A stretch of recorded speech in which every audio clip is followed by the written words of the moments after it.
Hi, just a quick follow-up video. This is the IM3303 that was featured in the last video that I posted. It was about a week ago, and for those of you who haven't seen it, I'll put one of those little pop-up things right here. You can go back and take a look at it if you want. This came from a local customer. He brought it in because he had lack of audio, no music, and then intermittent music, sometimes kind of, sort of.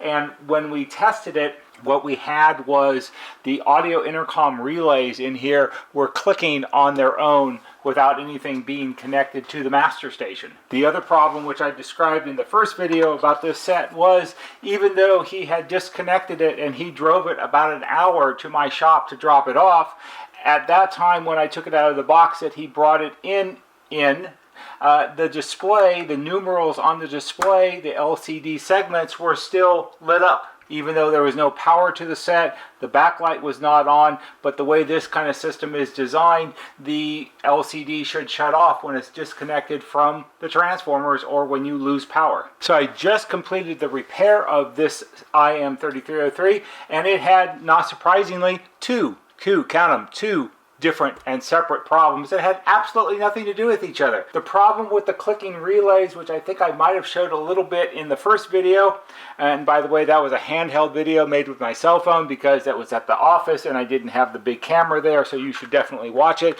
is this board. This is the tone control and room control switch board. It's the board that sits behind this part of the set right here. These are the switches, these are the controls, and it sits in there like this. And the problem is, many of these little slide switches, these are the room control switches, are worn out, loose, defective, something. This is not a common problem. I haven't seen really much in the way of problems with these, other than they do get dirty over time and they need a little bit of cleaner and you work it back and forth and then they work fine again. But this one, at least for the master station, which is the one we tested it with, when you would try to slide it from like radio intercom, which is the top position, to intercom only, it would cause the relays to click. So obviously the switch is defective or shorting out or has some kind of problem.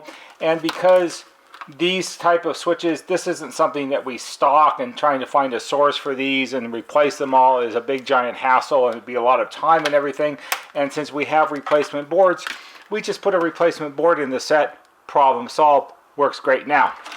The other problem that we found has to do with the display, and that problem was discovered when we were doing sort of the normal rebuild that we do on 3303s. And here's a sack of all the parts from the rebuild that we did. What I discovered was, not surprisingly enough, although it did catch me off guard because it wasn't something that I had thought of initially as a source of the weird situation with the segments on the display being lit up without there being any power technically, was there was water damage on the microprocessor board. You could see where the water had washed down from the top, of course, and it washed down through the gap right here between the back of the main board and the microprocessor board, which sits underneath it. And there was an area you could see there was a strip of corrosion. It was about 5 or 6 inches long and about maybe 2 inches wide. So there was corrosion on the back of the main board and corrosion on the back of the microprocessor board. And what I surmise had happened was that the corrosion on the microprocessor board created conductive paths, or in more normal terms, short circuits, and somehow or another the short circuits just happened to form in a way that it made a bridge somehow from the backup battery right here in the set, and it kept the display segments lit up. Whether that was through the microprocessor or some other path, it's really hard to say.